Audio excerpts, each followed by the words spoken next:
Maitreyi, ma'am.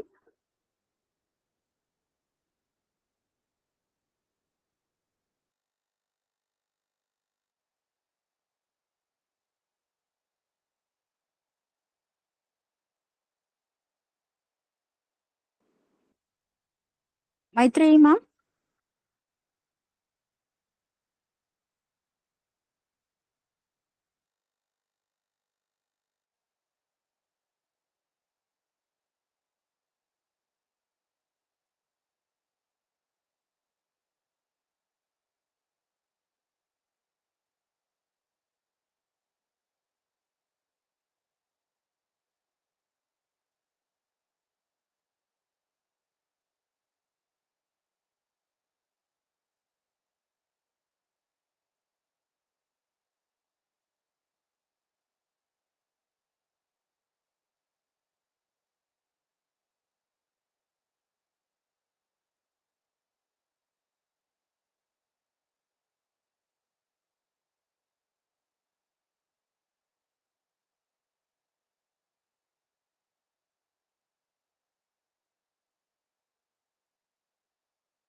Dear participants, our resource person will join us now. She has some network disturbances. We are very sorry for the inconvenience.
Maitreyi, ma'am. Yes, yes. Am I audible? Yes, ma'am, you're audible now, ma'am. We can Okay, continue, ma'am. okay. Thank you. Thank you. Thank you. Sorry, audience, for the technical issue. Let us get back to our presentation.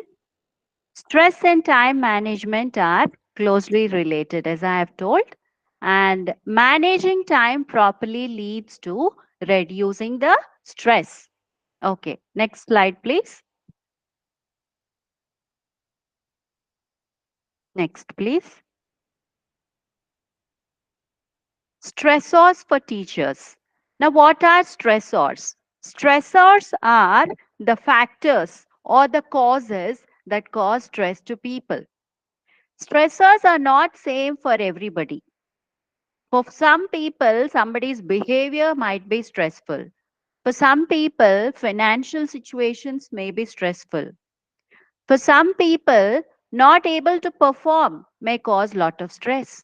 So, stressors are different from person to person. As I have told, each of us react differently to different situations. So, that is why stressors are not common for all. But some stressors are commonly identified from one set of people. Okay. Like teachers, like managers, like some professional group of people. So that is how we are discussing about stressors for teachers as a group. Please note that these stressors may be individually different for each of us, but these are the common stressors that are found for teachers. Okay, so what are the stressors for teachers? Teachers are mostly stressed by their working conditions. Sometimes in some organizations, working conditions are very bad. Means it is very difficult for the teachers to function in a very bad environment. Suppose the management is not supportive. Sometimes the students are not cooperative. Sometimes the workload is too much. So sometimes the working conditions are very, very bad. Okay. Sometimes infrastructure is not good. Okay. So such situations are called working conditions. So if the working conditions are not conducive to an employee, it creates lot of stress in the mind of the employee. Okay. So every day when you go to work, if you're feeling that you don't want to work or if you don't want to go there, then definitely it means you're stressed. See, the morning when you wake up, when you get ready for your work, there should be joy. There should be some anticipation. There should be some positive feeling inside you, isn't it? Otherwise, it means you're stressed at work. Okay? Now, next, professional responsibilities. In many private institutions, what I have observed is the ratio of faculty and the work that is to be done is very, very different. Okay. There will always be less people. Most of the educational institutions in our country are understaffed. We have very less people than required.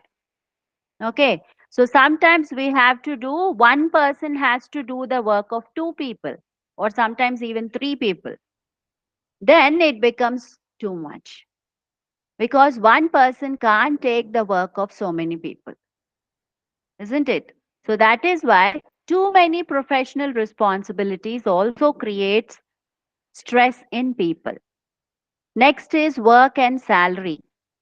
Mostly teachers in almost all institutions are underpaid. They are paid very, very less compared to other professions. So that also creates a lot of stress because there isn't good income. So it creates lot of financial problems to the teacher, especially if that teacher is the breadwinner of the family. He or she has the most responsibility in the family. So in such conditions, such low salary creates lot of financial problems in the family, and that creates additional stress to the teacher. And next is unsafe conditions. Sometimes, unfortunately, in some workplaces, Women or sometimes even men don't have safety.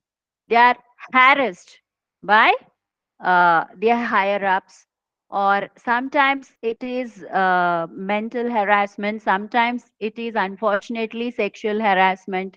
In such conditions, also, work becomes very unsafe, and people find it very difficult to function in such situations. They create a lot of stressful conditions within the institution.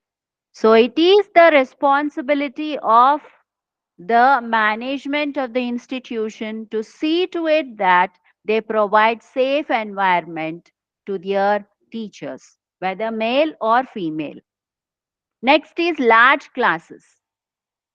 In many colleges and schools, institutions, we have observed that the large quantity of the class is very, very challenging. Most of the institutions now are insisting on 1 is to 20 ratio of teachers, but unfortunately, it is not followed everywhere. Mostly we see 50, 60, 70, 80, and I have seen even classes where there are 100 students and just one teacher. Okay. So managing such a large group of students for a single teacher is very, very challenging, and that definitely creates stress in a teacher. Next is student teacher relationship. Most of the institutions, students are very, very cooperative. Students appreciate their teachers very much and they follow the instructions very well. But sometimes we come across students who are very unruly in their behavior. It can be due to their family conditions, it can be due to their personality disorders or whatever. In such conditions, functioning of the teacher is very, very challenging. And in such conditions, teachers become very stressful when students are unresponsive or when students are unruly, when we have problems with discipline, such conditions, it will become very, very difficult for the teacher. And that induces stress. Disciplinary problems, not being disciplined with the exams, with the submission of assignments, or with the submission of projects, or completion of exams or projects. So these things also create lot of stress in a teacher. Sometimes students are very unresponsive. They simply disappear for 4 or 5 days during exams, and the teachers will be left perplexed how to bring these students to the college or to the institution and conduct the exams. Sometimes even parents are very unresponsive. So such conditions always create lot of stress in the minds of teachers because they will be held accountable for the mistakes of these people. Okay. Next is teaching, faculty, and administrative. Sometimes among the teachers there may be problems. There may be problems with the attitudes of teachers. Sometimes colleagues are not very helpful. Sometimes colleagues gossip. Sometimes colleagues carry tales or create problems for you. In such conditions, also stress happens. And sometimes teaching itself becomes challenging. Sometimes there are new papers suddenly introduced and no material is found on that paper. Sometimes you'll be asked to teach something very, very complicated to children who are not able to understand what you're saying. Means the level of the competency of the students will be so low that it becomes a challenge to the teacher. So such conditions also may occur, and sometimes administrative problems will be there. Like you don't want to take a certain class and it will be thrust upon you. You don't want to take up a responsibility because you have a difficult schedule at home, and then it becomes a problem to you. So such conditions also happen in our professional lives. And next is expectations. Now, expectations are very, very high from teachers. isn't it? Management wants the highest result possible for the students, and that may not be achievable at all times. See, sometimes we are able to reach the goal. Sometimes, even though we put in lot of efforts, we may not succeed completely. We may succeed only partially. But even then, the teacher is blamed. Even when she puts maximum efforts, she will be blamed. So, such conditions, all these conditions are the stressors for the teachers. Next slide, please.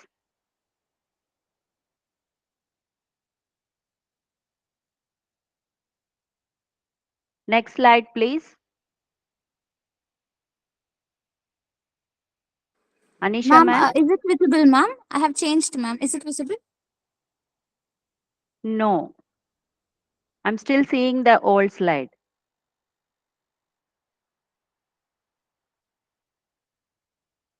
Yes, thank you.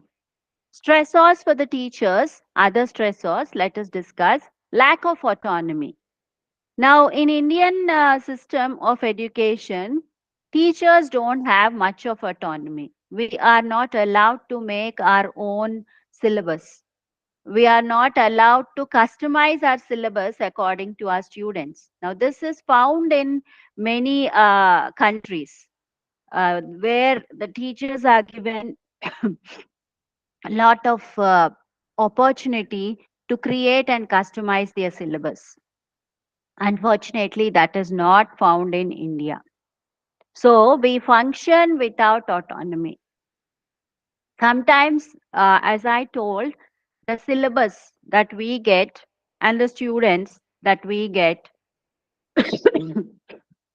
are so widely different. In such conditions, it becomes very difficult to manage.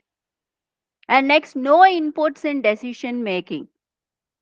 Teachers here, we are supposed to teach the curriculum that is given to us before itself.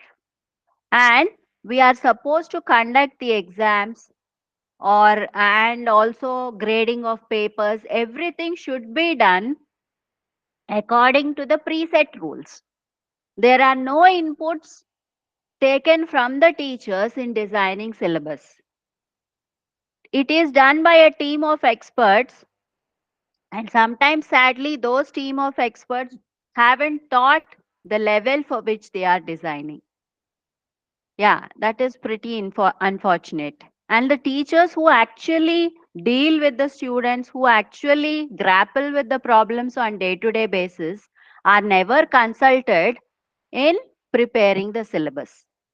So that is why there is a vast gap between what is to be achieved and what is actually there in the class.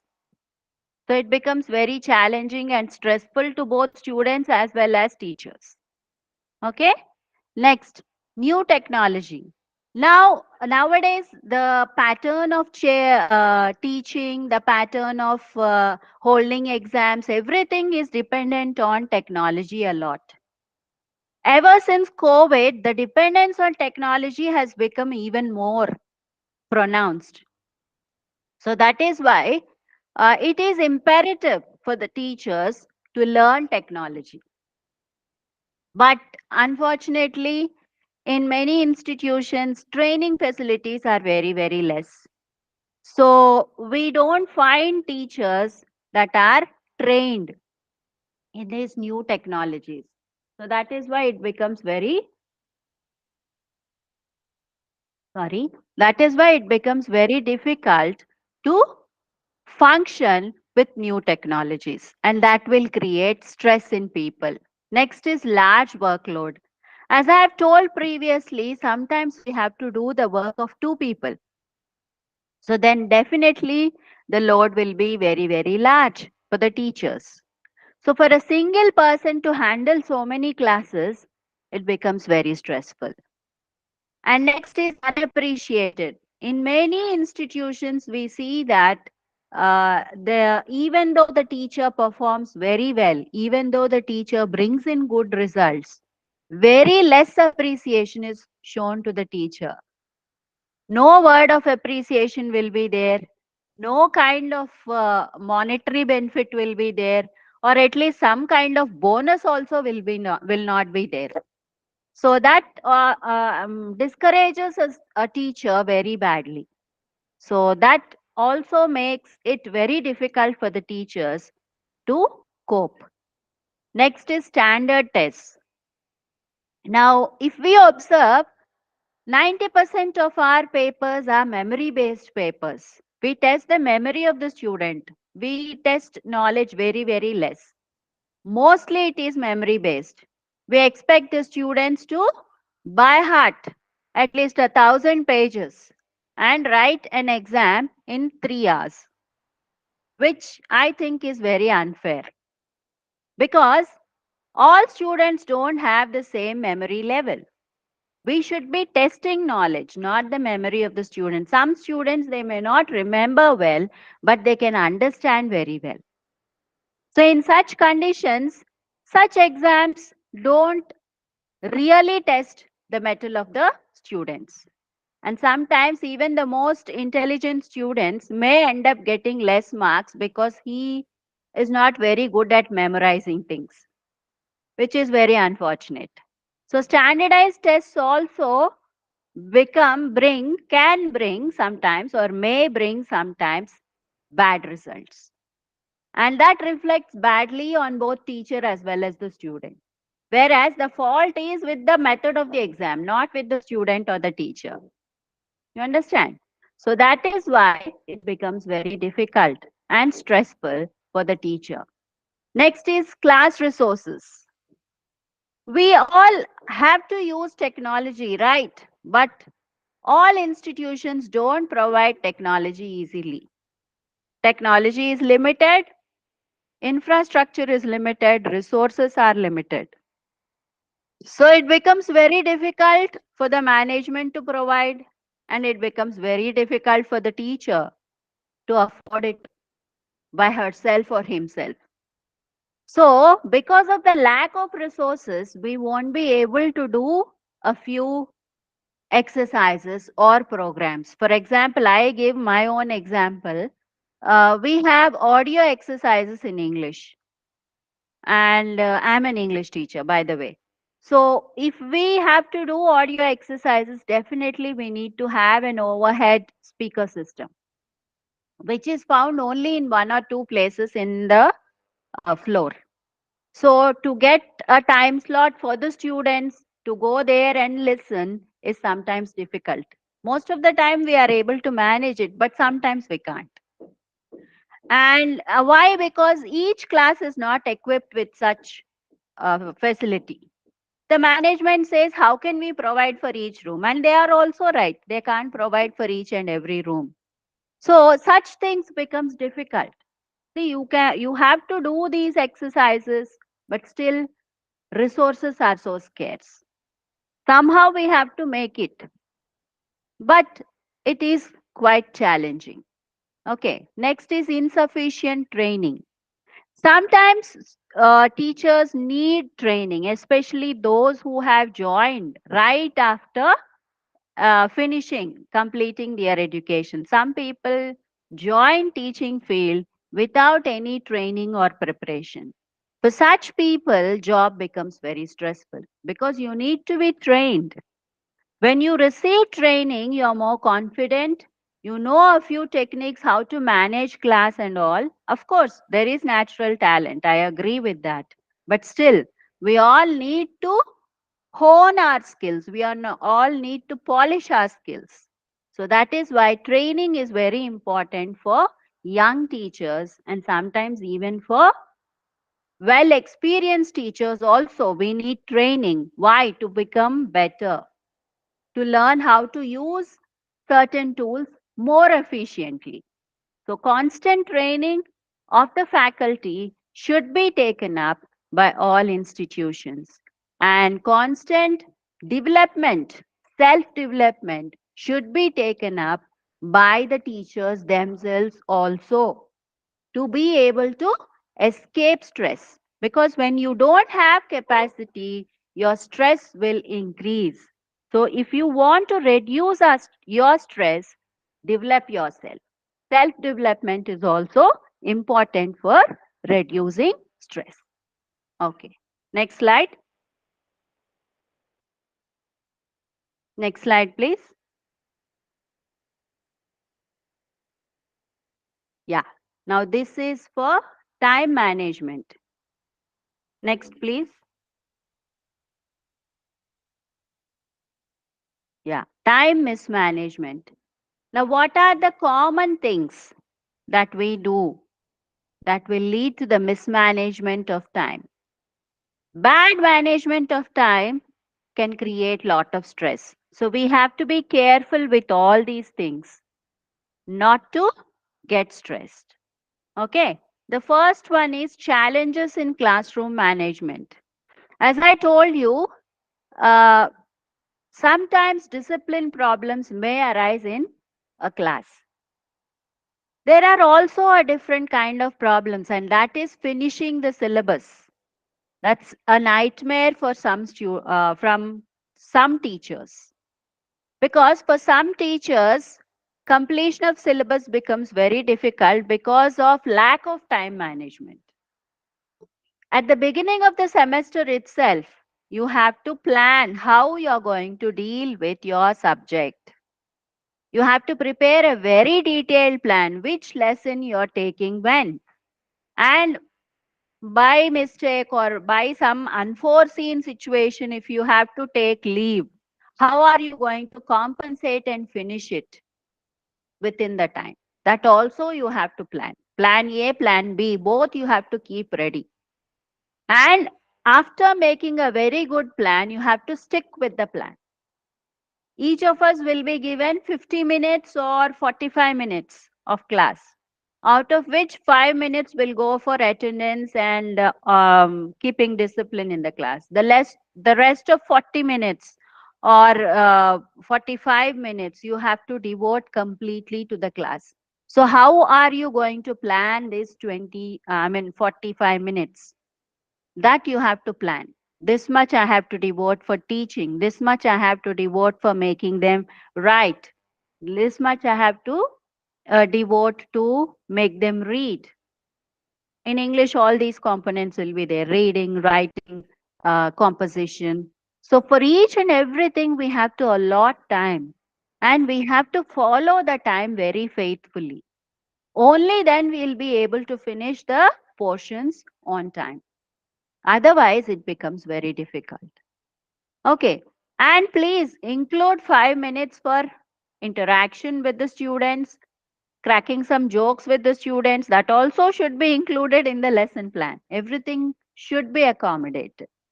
So, when you are able to plan and execute correctly, then the challenging of classroom management will turn into a very pleasant classroom management.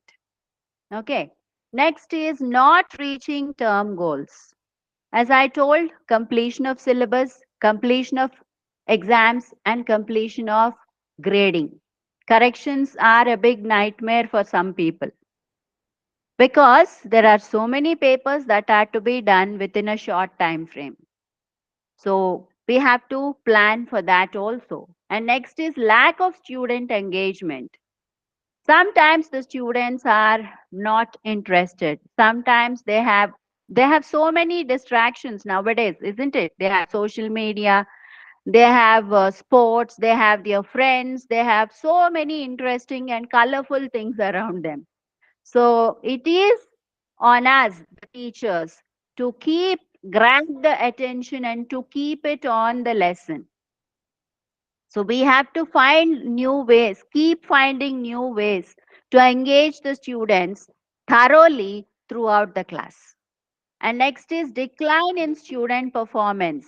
Sometimes student performances can be very bad. Okay. Sometimes it is because of the students' lack of performance. Sometimes the paper may become very tough. In such conditions, it is not the fault of the student or it is not the fault of the teacher. The paper is so tough sometimes.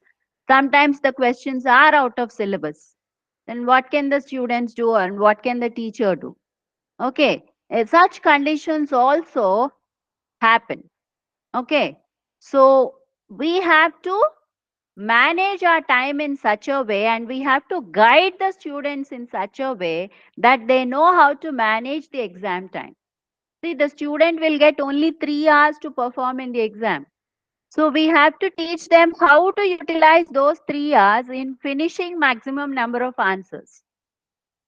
Okay, that also comes under time management. It is not enough if we learn how to manage time. We should be able to make the students learn how to manage their time also.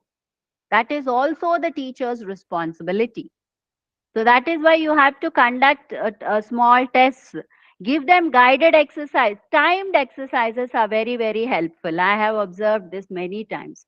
I give them a set of time, put a timer and say you have to finish the answer within this alarm. So immediately they start writing. They will learn how to write fast. They will learn how to present important points in a given span of time. These things help our students in time management, which will increase the performance of the students. And next is stagnated professional growth. If you are not able to learn time management properly, you cannot bring good results. And if you cannot bring good results, there won't be much of professional growth for anybody, isn't it? And no job satisfaction. If your students are not engaged properly, if your students are not performing properly, definitely there won't be any job satisfaction. And there can be a potential burnout. If you're not able to manage time properly, you'll be so dissatisfied and you'll be so depressed, and it may lead to potential burnout. So time mismanagement has so many problems. So now we have discussed the problems that come from stress, that come from mismanagement. Now let us move to the final part of our presentation, which is finding solutions for these problems. So let us see what are the strategies and what are the techniques. So what are the strategies? Strategies are long-term solutions. If you follow a strategy, slowly within a span of time, you will get result. Technique is short-term. If you follow a technique, you will get the result immediately. So that is the difference between strategy and technique. Strategy is long term, technique is short term. Both are important. Okay, now let us see. Next, please. Stress management. How can we manage our stress? Start early for work. Now, as I told you, most of us get stressed due to various reasons at work. The most important I have observed is the way we commute. Sorry, the way we commute and go to the work. When we have long commutes, it is good, preferable that we start early to work. Because when we start early to work, we reach early to work. And when we reach early to work, we have some free time to get ready for work mentally, physically. Because when you reach early, you can arrange all your things, have some water, take deep breaths, take out your books, chalk, everything, get ready for the class. So if you go like that to the class in a pleasant frame of mind, it will be very, very nice to you as well as to the students. You won't be stressed. They won't be stressed. You can handle whatever problems comes to you. Okay. So that is why starting early, starting early and starting your job in a happy, pleasant frame of mind makes you very, very less stressful. Because if you start a day in a very pleasant way, definitely that mood will continue the whole day. Okay. So that is why Always try to be early, at least 5 minutes early to work. Next is set boundaries for topics that stress you. Sometimes some of the topics are very disturbing, isn't it? Something bad happened to someone, or something, some accident, or some kind of very sad situation that is happening, war, like that. Some situations like that upset us a lot. Sometimes some of the sensitive topics also upset a lot, isn't it? So in such conditions, if something upsets you, don't talk about it. Request the people next to you to stop talking about it. There's nothing wrong about it. If something upsets you, you should tell very clearly to the people not to talk about that topic, because we have to protect our mind. We have to protect ourselves from the stress. So always be very frank. When something is beyond your limit or beyond your boundary, please don't listen to such things. Tell very clearly that you can't hear such things. Okay. Now don't take more than you can deliver.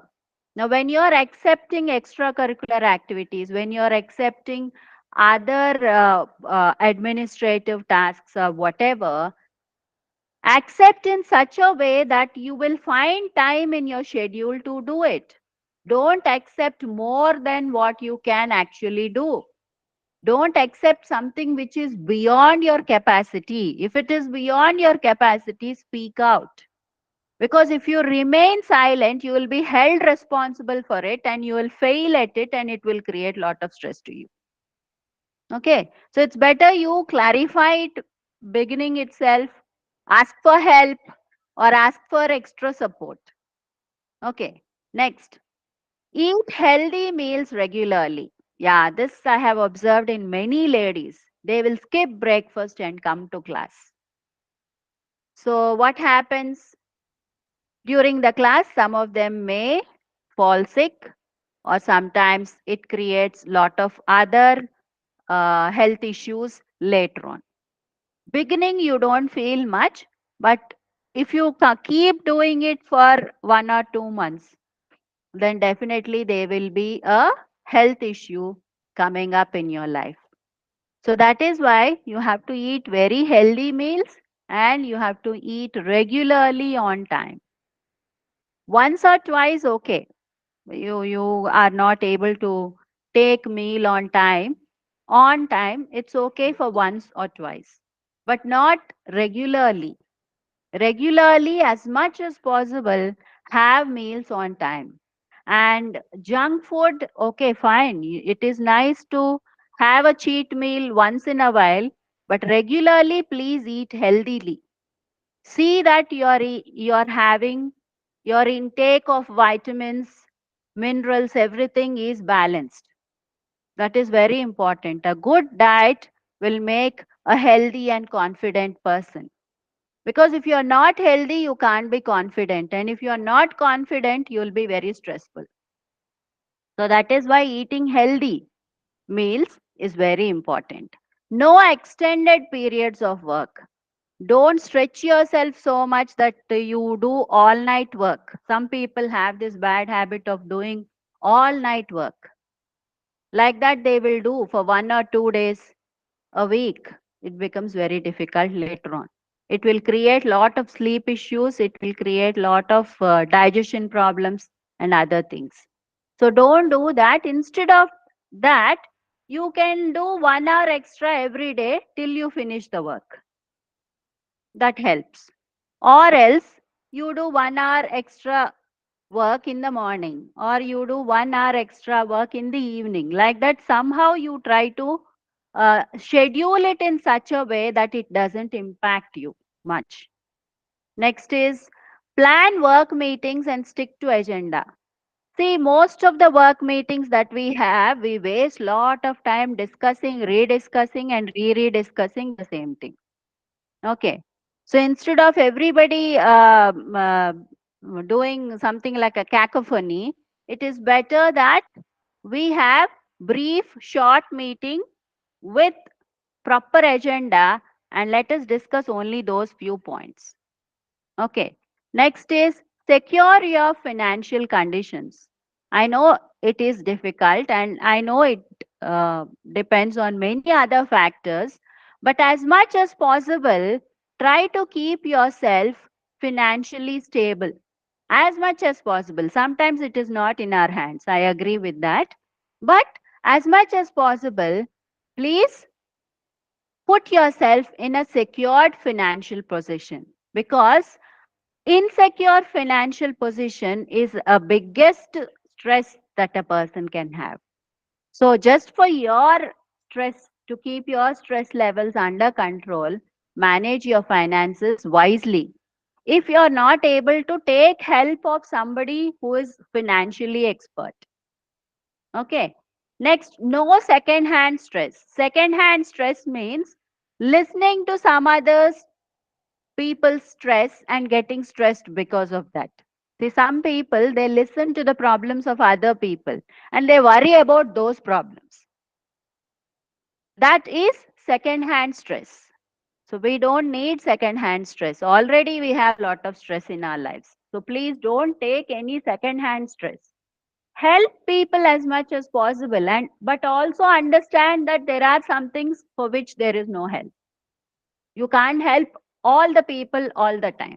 Not possible. So we have to be realistic also to avoid stress. Next, please. Yeah. Stress management. There are some other techniques. We can do journaling and reflection. We can write down what all the problems that we have and try to analyze them through the journals. There are many journals that are available. Journaling is very closely related to the next point, mood tracking. Now, there are many apps like Dailyo, Mood Check, Mood Page, like that. There are many apps are there. You just have to register and you keep writing your thoughts. What all good things that you have done, what all bad things that had happened today. Like that, you can write in that journal and see, you can track the mood. At the end of the week, it will show you what is your mood meter, how much of time are you happy, how much of time are you not happy, and what is the reason for it. It will give you the analysis. Now when you read the analysis, you can know which factors are stressing you and you can avoid them. Okay, it's a great thing. Follow these apps, it will help you, because I'm telling this from my own personal experience. I have tried this and it has helped me also. Next is avoid gossip. Most of the time in workplace, there are people who dedicate themselves to gossip. We have seen a lot of people like that among our colleagues. Okay, but please don't join them. Okay, listen to them once in a while for fun, that is okay. But don't make it your serious occupation, because it will create lot of stress inside you, because it will waste lot of your precious time. So that is why don't give most importance to gossip. Next is adaptive. Don't be stubborn, don't be inflexible. Be very adaptive. Welcome ideas of others. Share your ideas with others. Welcome other people's ideas and cooperate. Cooperate with your colleagues. And you get cooperation from your colleagues also. So that happens with adaptability. Next is professional development. I have already discussed this. Get training, get extra training, get extra coaching, get new degrees, get new knowledge, get new skills. All these things will help you in professional development. Student involvement. Involve students in your class. Ask them to participate in the class. Ask them, give them some tasks, delegate some work to them, make them do. Teach them team skills. Teach them working skills, so that it will help you de-stress also. Because when you're delegating it to your students, your burden will be less and they will also gain new skills. So it's a win-win situation. Next is professional help. If your stress is really unmanageable, if your stress is really difficult to bear, then please go out and seek professional help. There's nothing wrong in going to a psychiatrist or a guidance counselor and asking for help. Because when it becomes too much, experts can help you. And next, hobbies. Develop hobbies that are outside your profession. They will help you to de-stress a lot. They will help you. They will give you extra happiness. They will give you a sense of achievement and fulfillment also. So develop hobbies that will relax you. Okay, next. Now I have finished with strategies. Now these are techniques. What are techniques? As I told you, techniques are short-term things that can be done to de-stress. What are they? Breath awareness. Daily practice breathing exercises that will help you de-stress. When you're stressed a lot or when you have some kind of decision paralysis. So in such conditions, breathe, take in and take out the air in a very systematic way. That will relax your muscles, that will relax your mind, and you will be able to think better. Okay, so breath awareness is very important. And three good things. Three good things is something which is told in journaling. They will ask you to write every night, they will ask you to write at least three good things that happened with you to that day, that particular day. Okay. So like that, you have to write three good things. It can be anything. It can be offering a glass of water to someone. It can be counseling a student, or it can be that a student complimented you regarding something. Like that, any positive, happy feeling, any three things you write every day that happened to you. Okay. So by the end of the week, when you read all those things, you will feel very happy. You'll feel very de-stressed. You'll feel, something good is happening. Not everything is so bad, isn't it? So it's like a positive reinforcement for you. Now, next is coloring. Coloring also de-stresses you a lot. This also I'm telling from my personal experience.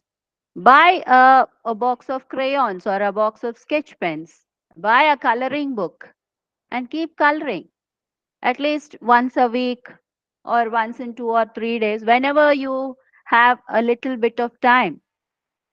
Just go color some things. It will relax you. I was very surprised when I tried it first. It was so relaxing. I thought, why I didn't try this before? It is very, very relaxing, really. So buy some coloring books. Look at nature, enjoy a cup of tea. Okay. And next is collage of joy. Now, all of us have lot of old photographs at home, isn't it? Or we have some books where there are some old journals, paintings like that. So one Sunday you just sit and take out all those things. So take out the most nice photographs that you find, nice pictures or nice paintings like that you find. You cut them and you paste them on a chart and put it in your room. Just watching that makes you so happy. Okay, it will de-stress you. Like that, you can create collages of your parents, of your grandparents, of your children, of your spouse, anybody, anything, of your friends. So, like that, you can create a collage of joy, look at it, and de stress. And next, call a friend or meet a friend that you haven't met in a long time. Sometimes we lose track of people in our lives, isn't it? We may have had so many friends in college, but now we don't have that many. So try to call a college friend whom you have called in the last 2, 3 years. Just like that, you call that person, you feel so happy connecting with that person again. Okay. Or just enjoy sunlight for 10 minutes. Sit in sun for 10 minutes and have some tea or listen to some music. Look at the sun, look at the moon. Okay. Such things also de-stress you a lot. And watch a funny movie with your family. This works wonders. Watching a funny Movie with your family works wonders for weekends. And have light exercise like walking, jogging, listening music and walking, listening music and jogging. You can try it in any way. All these techniques will help to de-stress you. Okay. So techniques, as I told, are short-term things. You can do them very easily. And what all I gave you are very, very easy to follow.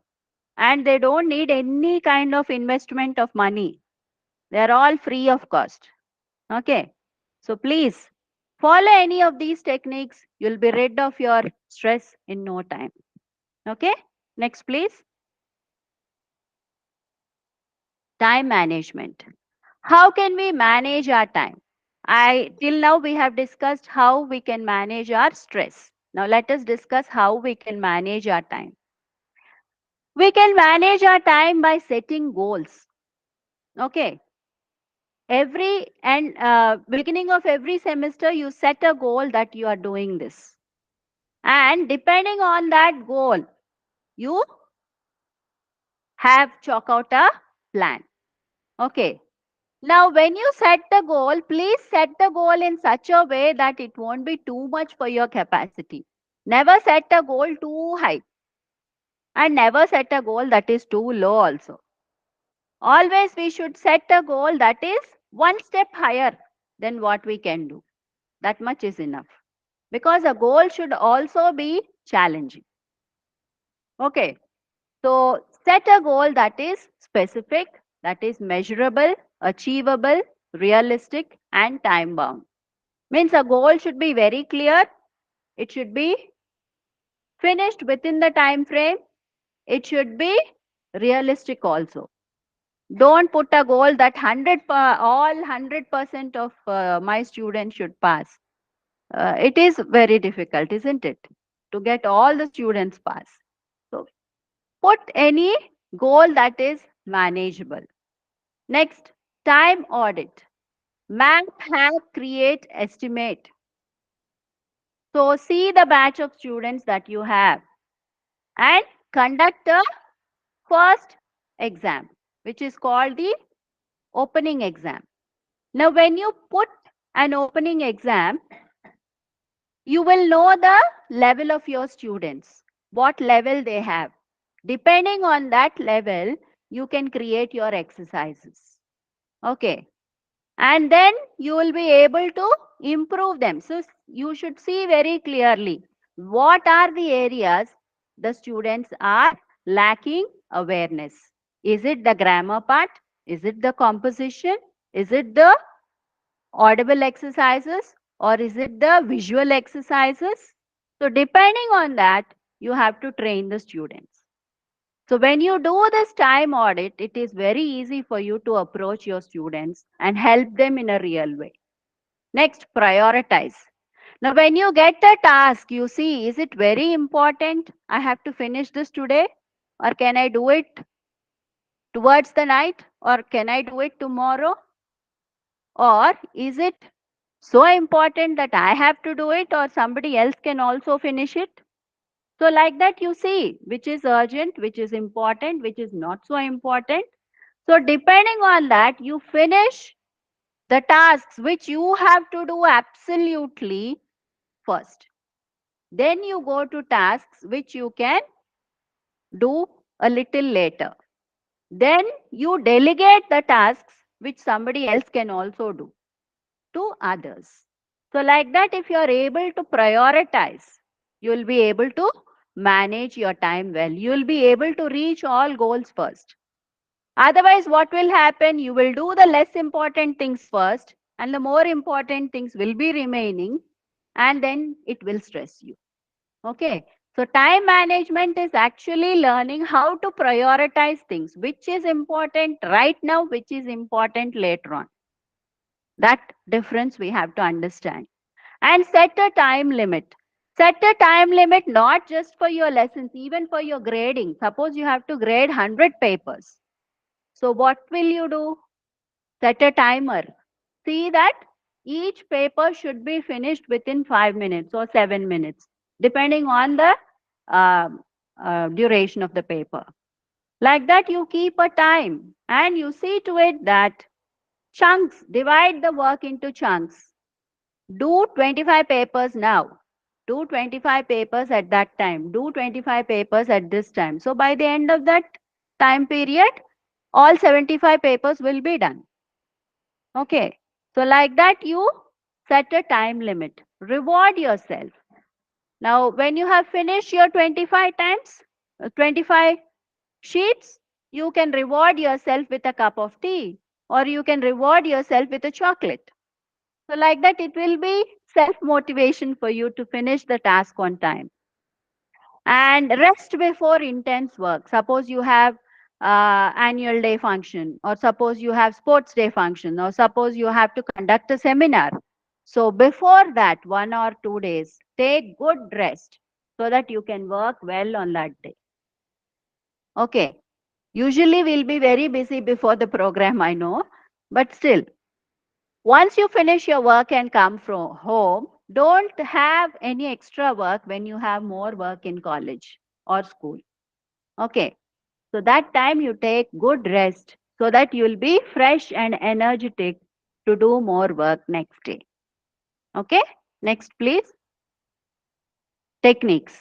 There are different techniques for learning time management. I have taken only a few. So let me just give you those. First one is puzzles. Learning to do puzzles. There are many kinds of puzzles. There are jigsaw puzzles, there are crossword puzzles, there are Sudoku puzzles, there are nonograms. So many types of puzzles are there. Choose any puzzle that appeals to you. Some people love numbers, so they love doing Sudokus and all that. Some people like logic, so they do nonograms and such things. Some people like words. So those people can do crossword or Wordle. Nowadays, Wordle is very famous. So when you pick up the kind of puzzle that you like, do it so that you will learn how to do it within the time limit. Always keep a time limit for whatever activity that you're doing. That will help you to become more adept in time management. So daily, if you do puzzles, it will develop your thinking capacity. It will develop your logic. It will develop time management. It will also develop your knowledge. So many benefits are there. Okay. And using a timer. This I have explained already. Whenever you're grading a paper, put a timer and grade along with the timer. So once you have started doing that, slowly you don't need the timer. Automatically you'll be doing according to time. Everything is just practice, isn't it? So that is why use a timer. I always set a timer before I start grading. And every 15 minutes I'll check how many I have done. And I will stick on to the time and definitely you can finish it within the time. And it's fun also, actually, because you'll be finishing it so fast and it is so relaxing because you are following the time. Okay. So that is how we have to do difficult tasks. Now, next, list and assign time. Every day morning, you just list out all the tasks that you have to do and allot time. This is the time. So you know your schedule, isn't it? You have classes at second hour, maybe fifth hour, maybe seventh hour. So these are the times that I'll be in the class. These are the times I will be without the class, free time. So that time I have to complete grading. That time I have to do lesson planning. That time I have to do this extracurricular work. Like that, you fill the schedule. And depending on the schedule, you work. Okay. Next is time squared. Time squared is also a very fun kind of a thing. You just have to draw 24 blocks on a chart. And in each chart, you have to write what you will be doing. Okay. These number of hours sleeping time, these number of hours eating time, these number of hours teaching time, these number of hours. Like that, you have to write. Somebody raise the hand. Any problem? No, ma'am. Okay. Identify time wasters. So in each session or each 24-hour span, you just see where you're wasting your time. Okay, this you can do with the help of the tracker. I told you, no, you can do the daily journal. In that, you can see where you are wasting your time. Okay. And wherever you find a place where you are wasting time, you can check and modify it. Okay. Next, last one is circadian rhythms. Circadian rhythms is also practiced by many psychologists. They give this to teach stress management and time management to the people. Now, circadian rhythms depends on the principle that each person has a productive time and non-productive time in their lives. You might have observed that some people, if they wake up early in the morning and study, they can remember well. For some people, if they stay up late at night and work, they can give good results. So it depends on the rhythm of your body. Each person has a specific productive time. So we have to discover what our specific productive time is and plan difficult tasks on that time so that you can do those tasks very easily because that is your productive time. Suppose your productive time is between 6 and 7 in the morning.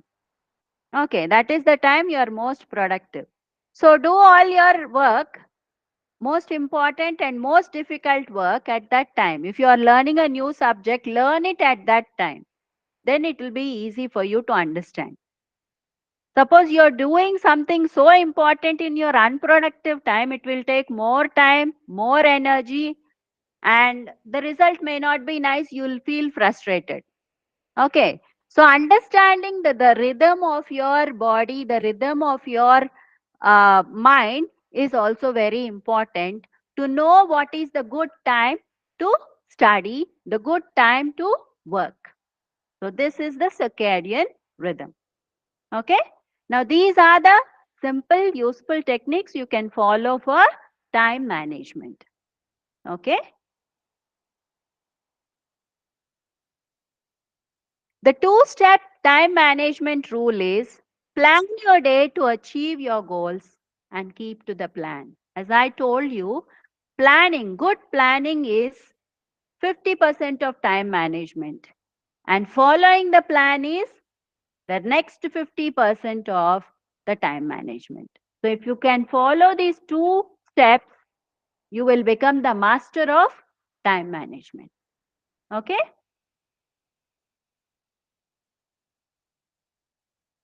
Time is more valuable than money. You can get more money, but you cannot get more time. That is very, very true, isn't it? Once the time is gone, you can never get it back. So that is why we have to utilize each and every moment with complete knowledge, complete planning, and complete dedication. So with that, I'm going to end my presentation. If you have any doubts, I'll be happy to answer. Thank you for the opportunity.